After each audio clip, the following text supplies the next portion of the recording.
이제 5분 책방 우리에게 남은 시간 362일 투죠. 전에 거하고 연결된 이야기예요? 네. 무슨 내용인지 간단하게 얘기해 주세요. 일단 우리 46일밖에 없었던 이제 암 때문에 암 투병으로 세상을 떠난 혜인이를 그리워하는 우연입니다. 이권에서는. 근데 솔직히 말해서 1권에서 딱 끝났으면 뭔가 되게 슬펐을 것 같은데 읽는 독자들 피셜 자꾸 작가님한테 연락이 오더래요. 제발 후속편도 써달라. 그래서 작가님이 써주게 됐다던데. 그래서 제가 보기에는 제 취향으로는 1권이 훨씬 더 재밌었지만 그래도 2권도 해피엔딩이어서 좀 재밌었습니다. 간단한 줄거리를 설명을 하자면 일단 죽었던 혜인이를 그리워하는 우연이가 있겠죠. 우연이는 이제 벌써 혜인이를 떠나보낸 지 1년 그 정도 돼가는 시기였어요. 그치만 그래도 불구하고 너무너무 그립고 그 웃는 얼굴, 햇살 같은 웃음이 너무 보고 싶은 마음이 가득했죠. 근데 그러다 어느 날 자기하고 혜인이만 오직 아는 장소를 얘기를 하는 거예요. 그러니까 자기가 첫 혜인이하고 손을 잡고 고백을 한 날 그 장소가 써져 있는 거예요. 우편물에. 그 우편물에 공원이었거든요. 그 공원이 이렇게 딱 초성으로 적혀져 있는 거예요. 처음에는 초성의 의미를 몰랐다가 나중에 보니까 그 공원의 이름이구나 라는 걸 알아챘고 그 다음 우편물에서는 만나자 이렇게 초성으로 되어 있는 거예요. 그러니까 미음, 니은, 지으로. 그리고 그 다음 날에 당연히 시간이 나와 있었겠죠. 시간 2시, 오후 2시. 그래서 비가 오는 날. 이게 왜냐면 비가 오는 날이 의미 있는 이유가 얘네가 처음 만났을 때가 만나졌고 처음에 이제 이어진 이유가 비 때문이었거든요. 그러니까 우산이 없었을 때도 서로 우산 써주고 쓰여주고 막 그랬던 스토리가 있거든요. 그래서 자기하고 채인이만 아는 추억이 있다 보니까 되게 놀란 거예요. 어떻게 알지? 이 우편물 보낸 사람은 장난을 치는 건가 했지만 그래서 설렘 가득하고 딱 갔는데 없는 거예요. 공원에 갔는데 뭔가 없어가지고 그냥 실망감으로 누가 장난쳤까 했더니 알고 보니까 자기가 공원에 만났던 날이 있을 거 아니에요. 8월 15일인데 제가 모르고 착각하고 8월 13일 날 갔다 온 거예요. 그래서 그 다음날 우편물에 도착을 하는데 8월 15일 오후 2시 무슨 땡땡 공원에서 만나자 이렇게 보내져 있는 거예요. 그래서 거기 가서 딱 만났는데 뒤통수가 혜인이하고 굉장히 익숙해서 진짜 앉는 거는 실례지만 그래도 안아버린 거예요. 자기도 모르게? 네. 근데 알고 보면 진짜 혜인이었던 거예요. 그러니까 혜인이가 너가 너무 보고 싶어서 내려왔다 이렇게 얘기를 하니까 정말 우연이가 보고 싶어서 내려온 거냐고 또 같이 안고 우는 내용이에요. 그리고 이제 뭐 뒤에서는 알다시피 우리 추억을 만드는 내용이죠. 추억을 만들고 이게 좀 시간이 제한적으로 있는 거예요? 다시 들어가야 돼요? 다시 들어가야 돼요. 근데 사랑하는 사람을 위해서 올 수 있게 된 거예요? 네. 어떻게 오게 됐어요? 그러니까 그게 이게 혜인이 입장에서는 잘 안 나오고 우연히 입장에서 그냥 굉장히 벅차고 죽었던 사람이 다시 돌아오니까 되게 너무 기뻤다고. 끝을 알고 있는데도 더 애틋하겠네요. 그래서 그죠? 아니 어차피 가야 하니까. 그러니까 우연히는 끝을 모르고 혜인이만 알고 있었어요. 그럼 우연이는 다시 그냥 살아났다고 생각하는 거예요? 아니 그러니까 그런 생각 의심은 하죠. 근데 그렇게 혜인이가 직접적으로 얘기하진 않아요. 그래서 둘이 뭐예요? 들어가서 막 놀이공원도 가고. 그냥 버킷리스트를 하는 거예요? 그쵸. 꽁냥꽁냥 되면서? 그러니까 우리가 1권 얘기했잖아요. 1권에서 썼던 버킷리스트 기억나요? 다시 만나기? 그래서 뭐 그런 거 버킷리스트도 새우 먹기. 정하고. 새우 먹기? 서해 바다에서 돌아오면서 새우 먹기. 그거는 지켰는데. 지켰어? 먹었어요? 아니 그런 그러니까 못다한 걸 하기 위해서 그냥 돌아왔다. 그것만으로도 그 이야기가 이렇게 길게 이어져요? 네. 그럼 뭐가 제일 재밌었어요? 아니 저는 1권이 제일 현실적이고 제일 재밌었는데 그러니까 후속편에서 좀 우연히가 힘들었지만 좀 사회에 나가서 좀 사회에서 인정을 받고 그래서 그녀랑 점차 이제 자주 인사도 하고 술도 이렇게 좀 내려주고 약간 그런 느낌으로 갈 줄 알았는데 그냥 냅다 혜인이를 살려버려서 좀 판타지스럽지 않나. 원래 암 때문에 죽었는데 그럴 거면 살아서 불사조 마냥 다시 다 살아오지. 굳이 시간 제한까지 해놓을 필요가 있었나 싶기도 판타지인데 하고. 시원하게 판타지를 주지 않았다 이런 생각이 들어요. 아니 그리고 그런 건 너무 싫어요. 그러니까 일본에서는 되게 현실에서 있을 만한 내용을 다 담고 있고서는 갑자기 이권에서 뜬금없이 판타지 소설을 내니까 그게 좀 어이가 없었어요. 그래서 일본은 확실히 더 재밌었어요. 제가 보기엔.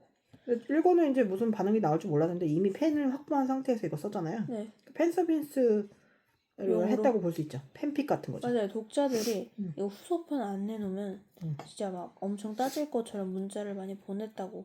메일이 엄청 사랑하는 왔다고. 팬들을 위한 팬픽 같은 거 아닐까요? 그 BTS도 처음 나올 때 이렇게 잘 뜰지 몰랐을 거 아니에요. 그리고 나서는 이제 나중에 떴을 때는 팬들을 위한 행사도 하잖아요. 그런 되게 좀 약간 독점적인 그런 작품을 쓸 수도 있는데, 근데 그러면은 그냥 일반적인 독자들한테는 크게 감흥이 없을 수가 있어요. 첫 번째로 되게 좋아했던 사람들 있잖아요. 이 독자에 대해서 막 모든 사람이 팬하고 팬이 아닌 걸로 나눠지진 않잖아요. 그냥 마음에 든다 정도인 사람은 왜 이거 또 냈지? 돈 벌려고 하나? 이렇게 생각할 수 있죠. 근데 이게 그렇게 생각하지 않아도 뭔가 독자들도 이런 현실 느낌을 현실에서 사회에서 좀 적응하는 고지 혜인이 그 애한테만 머물러 있지 않은 우연히 모습을 보고 싶어 했을 건데 이걸 판타지로 만들었으니까 그게 조금 아쉽다는 거죠. 근데 우연히는 지금 몇 살이에요? 이제 성장했어요? 시간이? 그렇죠. 1년 됐어요. 1년 돼가지고 이제 어른이 됐나요?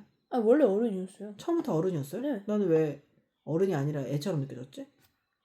어른이었어요? 그러면은 아직도 혜인이한테만 몰두하는 삶을 살고 있어요? 그건 아닌데 엄청 그리워하죠. 근데 혜인이 말고도 뭐 직업을 갖거나 그렇게 있나요? 그건 일본에 나와 있어요. 그러니까 그 부장님인가 이제 퇴사를 하겠다고 결정을 했는데 이제 혜인이하고 버킷리스트를 지켜야 되니까 일을 그만두겠다고 했는데 부장님이 그 사정을 알고 돌아올 때가 되면 돌아오라고. 우리는 너 없이 하기에는 좀 아직 미숙한 회사다. 그러니까 너가 돌아오고 싶고 그다음에 너하고 여친하고 잘 사이를 좀 좋게 만든 다음에 다시 돌아올 때 돌아오라고. 그게 더 판타지인데요? 그게 정말 진정한 판타지 아닌가요? 시한부에 걸린 여친을 위해서 회사를 그만두겠다는 말을 잡는 게. 그게 자기 경험이 있어요. 무슨 아버지가 돌아가시고 막 그런 게 있을걸요. 사장님이? 아버지가 그 암투병 때문에 돌아가시고 막 그런 게 있어요. 그렇구나. 그래서 사랑을 많이 지리도록 많이 쌓았나요? 맞아. 그리고 나서 이제 헤어지고 나서 끝나는 거예요? 헤어지고 네. 다시 하늘나라로 돌아가는 거예요? 네, 돌아갔어요. 돌아간다고 해서 다시 안 그리워지지 않잖아요. 사람 마음이라는 게 원래 더 슬퍼지죠. 쌓인 추억이 많을수록 더 슬퍼지지 않을까요? 그렇죠. 허락해진 시간이 46시간이었는데 46일이 더 생긴 거예요? 그렇진 않아요. 그냥 되게 한정적이었는데 언제 올라갈지는 알 수가 없었어요. 저도. 근데 이제 혜인이만 오직 알고 있었어요. 이런 판타지 그런 재미 없나요?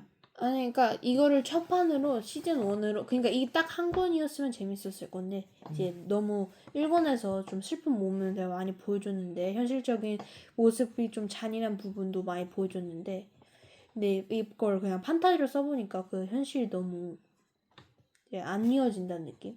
몰입감이 떨어진다. 몰입감이 떨어졌어요? 이 작가도 10대인가요 혹시? 아니요. 그냥 일반 작가인데 이렇게. 첫 작품이에요. 이게 첫 작품이에요? 좀 만화 같아요. 만화 작품 웹툰을 현실화하는 것 같은 그런 생각이 들어서. 뭐 아름다운 사랑은 언제나 짧죠. 근데 죽음을 하고 갈라지지 않더라도 그 사랑 자체에 도파민이나 세로토닌이 나오는 그 주기는 굉장히 짧거든요. 뭐 3개월? 그렇게 생각하면 이걸 그냥 죽음이라고 생각하지 않고 사랑이 시들지 않는 그 한 3개월 정도라고 생각하면 되겠네요. 뜨겁게 사랑을 했으니 슬프긴 하겠지만 보내줘야 돼요. 그렇지 않나요? 근데 이게 만약 뭐 내 주변에 이런 일이 닥치면 엄청 고통스럽긴 하겠지만 이게 죽음이라는 게 타자의 슬픔이 되면 크게 공감하기 되게 어렵거든요. 뭐 부모나 정말 사랑하는 동료 아니면 뭐 친구가 오히려 더 이입하기가 쉽지. 뭐 사랑하는 사람의 죽음을 정말 겪은 사람들은 자식이 죽은 것만큼 슬프다고 하더라고요. 근데 그걸 겪지 않은 사람한테는 좀 되게 이입하기 어렵지 않나 이런 생각이 들어요. 타자의 슬픔은 경험해 본 적이 없으면은 좀 감히 상상을 하기가 좀 어려울 것 같아요.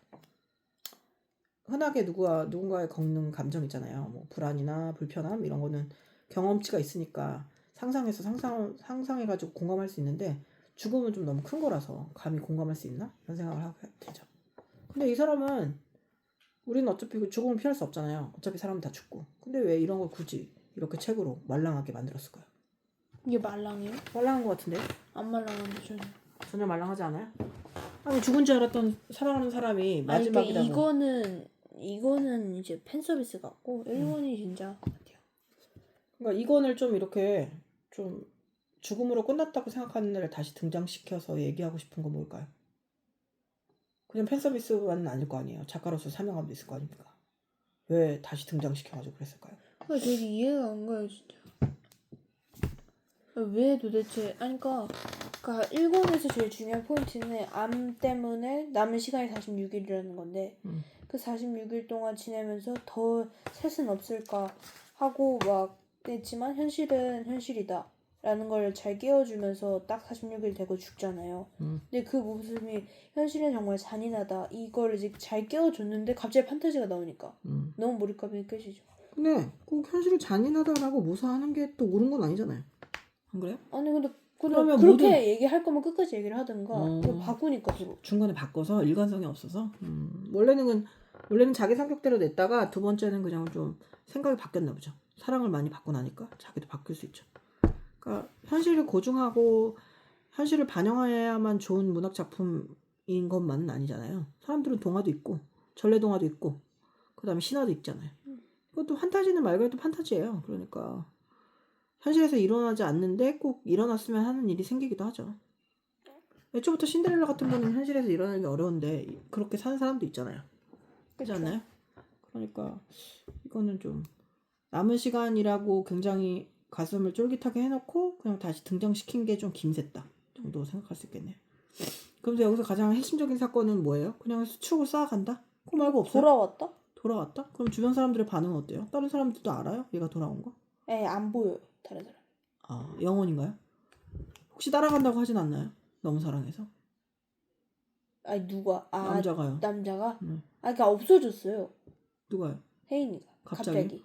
그거 더 소멸. 잠수 이별은 더 슬프지 않나요? 그렇지. 말을 해야지. 작가가 무슨 작가를 초심으로 쓰다가 그 작가가 마음을 바꾸기도 하잖아요. 그럼 초심을 잃었다고 하는데 사람이 살면서 초심을 잃는 것은 자연스러운 일 아닐까요? 그렇죠. 근데 민선 어떻게 생각해요? 작가라는 타이틀을 가지고 있다면 그 초심을 잃지 않도록 조심해야죠. 저 초심을 잃지 않는 작가를 좋아해요? 그렇죠, 좋아해요, 좋아하죠. 민선은? 그 스타일을 좋아하는 거니까. 그러니까 사람은 다 변하는 것 같아요. 근데 그거를 되게 자연스럽게 변하는 작가가 있고 끝까지 변하고 싶지 않아 하는 사람이 있는 거죠. 그러니까 예를 들면 처음에 시작할 때는 사람들이 좋아할 만한 이야기를 쓸 수밖에 없잖아요. 그리고 사람들의 반응도 알아야 되는데 근데 나중에는 정말 내가 하고 싶은 이야기를 하고 싶어질 수도 있는 것 같아요. 처음에는 내가 하고 싶은 얘기가 아니라 듣고 싶어하는 얘기를 썼다가 나중에는 내가 하고 싶은 얘기를 하기도 하고 그게 뭐 작가가 영향력이 생기는 거죠. 아니면 그 반대가 될 수도 있고 처음엔 그냥 내가 하고 싶은 대로 했는데 반응이 너무 좋아서 상대의 입맛대로 할 수도 있고. 민서가 좋아하는 작가의 취향은 어때요? 어떤 작가 좋아하죠? 대표적으로 뭐 소설 얘기하는 건가? 소설이나 문학 작품을 좋아하니까요, 보통. 제가 좋아하는 작품은 현실을 잘 고정한 작품. 그것도 좋아하고 그러니까 판타지면 완전 판타지를 좋아하고 그러니까 현실 고정하면 끝까지 현실 고정이 좋아요. 그 현실이 어둡고 매섭고 슬픈 거 이런 거 좋아요? 그쵸 좋아하죠. 왜요? 현실도 그런데 왜 문학 작품에서도 그런 걸 봐야 되죠? 그러니까 그게 더 입이 잘 되니까. 그러니까 너무 기쁘기만 하면 그게 소설 보는 맛이 아닌 것 같아요. 나도 슬픈데 너도 슬프니 마음이 좀 편하다 이런 건가요? 이런 마음이 있을 수 있죠. 그쵸. 나만 슬픈 게 아니라 너도 슬프니 내 마음이 편안하구나 이렇게 생각할 수도 있고. 그래서 좀 현실 고증이 되고 이야기 자체는 좀 어두워도 상관이 없다. 그러면 그 어두운 내용을 스토리를 이끌어 나가는 그 주인공은 매력이 있어야겠네요. 그 주인공이 근데 원래 그런 거 주인공 특징은 되게 평범하다는 거고 그 조연들이 좀 매력 있어요. 매력 있는 친구들이죠. 아니 어두운 이야기를 누군가 얘기해서 원래 남의 어둡고 징징거리는 얘기는 사람들이 듣고 싶어 하지 않잖아요. 네. 근데 그 징징거리는 화자가 되게 재밌으면 그 얘기를 듣게 되거든요. 그러면은 그러니까 재밌는 스타일보다는 되게 특이하거나 그게 재밌는 평범하거나. 거죠. 매력 있는 거죠. 아니 그 특이하다는 그런 특이하다는 게 내가 선생님 재밌다고 하는 고집이 세다. 선생님이 재밌다고 하는 재미는 웃기다가 아니에요. 몰입이 된다. 매력이 있어서 빠져들게 한다. 그거 더 재밌는 거예요. 깔깔깔 웃게만 하는 게 재밌는 건 아니죠. 슬픈 것도 재밌을 수 있어요. 슬픈 게 재밌냐고 그러면 무슨 사이코패스인 줄 안다는데 재미있다는 거는 몰입해서 시간이 잘 가게 한다. 뭐 웃기다 뭐 이게 재밌다는 게 아니고 웃기지 않아도 재밌을 수 있어요. 그래서 그런 주인공들이 어두운 이야기를 헤쳐나가는 것까지 끝까지 보게 할 만큼 매력적인가 해서요. 그러니까 선생님은 화자가 있고 주인공이 있잖아요. 네. 근데 그거를 얘기하고 있는 그 서술자가 되게 중요하거든요. 선생님한테는. 근데 그 서술자가 주인공인 경우가 있잖아요. 그럼 네. 그거의 매력이 굉장히 중요해요. 1인칭. 1인칭 주인공이나 1인칭 서술자 시점이면 그 아이가 가지고 있는 그런 사유의 체계가 굉장히 맞아야 돼요. 선생님하고. 그래야 보지. 안 그러면 되게 힘들어요. 내가 왜 여기서 이렇게 힘든 걸 보고 있지? 이런 생각이 들어요. 자기 취향을 분명히 아는 건 중요하죠. 그죠? 민성 한번 질문을 한번 해보자면? 그럼 선생님이 읽진 않았잖아요. 네, 1권도 스토리를 들었고 2권도 스토리를 들었는데 작가는 왜 후속작을 낸 것 같아요? 아까 얘기했듯이 처음엔 내 스타일이 아니라 남의 스타일이 그러니까 좀 인지도가 없었잖아요. 그래서 사람들이 좋아할 것 같은 이야기를 냈다가 두 번째는 그냥 원래 자기 성격대로 밝게 냈을 거라고 생각해요. 아니면 그 반대로 팬 서비스를 했을 수도 있고. 원래 1권하고 2권이 있으면 그냥 원래 2권은 그렇게 크게 1권보다 더 나은 2권이 세상에 그렇게 많나요? 인사이드 아웃밖에 없었는데 선생님 생에는 없어요 대부분. 그거 뭐지? 배드가이즈도 2권에서 났어요. 그럼 아예 뭐 출연진이나 아예 작가가 바뀌지 않은 한 1권보다 더 나은 2권은 별로 없었던 것 같아요. 속편은. 그래서 막 그런 말이 있거든요. 그녀는 속편은 본편을 이길 수 없다. 첫사랑은 두 번째 사랑을 이길 수 없다. 막 이런 식으로 남자들이 얘기하는 그런 얘기들이 있어요. 그러니까 첫 번째가 가지는 그런 의미가 있죠. 민서가 작가라면 두 번째를 왜 냈겠어요? 진짜 안 읽었을 것 같아요. 안 냈을 것 같아요? 아니 근데 뭐 출판사도 있고 여러 가지 역학관계가 있겠죠. 맥락이 있겠죠. 내야만 하는 상황이 있지 않았을까요? 그게 읽으면서 지루했어요? 둘이 꽁냥꽁냥 하는 거 행복하지 않았어요? 남들이 아니, 행복한 걸 보는 게 지루한가요? 꽁냥꽁냥은 재밌었는데 입이 너무 안 돼가지고. 그러니까 사람들은 다 남들이 행복한 걸 그렇게 좋아하진 않아요. 아니 행복한 거는 1권에서 있었는데 그러니까 1권 얘기하고 너무 다르니까 입이 아예 안 됐어요. 그래요? 소설에서 갈등이 없고 행복하기만 하고 시련이 없잖아요. 얘는 이제 우리가 분명히 알고 있는 시련이 있죠. 그죠? 그러니까 소설에서 갈등, 시련, 능력, 기회 이런 것들이 있어야 되는데 그런 게 없이 너무 행복하기만 한 소설을 본 적 있어요? 난 한 번도 못 봤는데. 뭐, 그러면 그건 사람들이 읽지 않겠죠. 그죠? 슬프기만 한 소설을 읽지 않듯이. 그 희노애락이 다 들어가 있어야죠. 기쁨, 슬픔, 그 다음에 웃김 이런 것까지. 어제 우리가 배운 대로 여기 이 작품의 그 주인공을 분석하자면 주인공 그 죽은 주인공은 혜인이. 그러면 일단 이해는 주인공 이름은 무엇입니까? 그렇죠. 지식이에 그 적용. 다음에 적용은 뭐 민서의 입장으로 적용을 해도 되고. 만약 내가 혜인이라면 우연이에게 자기가 떠날 수 있다는 걸 말했을까? 뭐 이런 것도 적용이에요. 그거 적용이죠. 그거. 그리고 분석은 혜인이가 혜인이가 저번 생이랑 이번 두 번째 생이랑 좀 다른 차이점과 그렇지. 그걸 분석할 수 있고 아니면 뭐 1권에 나와 있는 혜인이와 2권의 혜인이의 캐릭터는 어떻게 변했을까? 이것도 분석이죠. 그리고 작가는 1권의 혜인이를 더 사랑했을까? 2권의 혜인이를 더 사랑했을까? 이것도 분석이죠. 이거 확신해요. 그렇죠? 그리고 작가가 3권을 낸다면 어떤 식의 문제를 냈을까? 이런 문제를 해볼 수 있겠죠. 우리에게 남은 시간 46일을 한마디로 하자면 선생님은 박수 칠 때 떠나라. 떠내지 마라. 우리에게 남은 시간 46일. 확실히 1편은 이건을 못 이긴다. 속편은 원작을 이길 수 없다. 오리지널이 최고다. 그래요? 반대로 말한 건가? 방금? 아니에요. 속편은 원작을 이길 수 없다. 맞죠? 속편이 두 번째예요.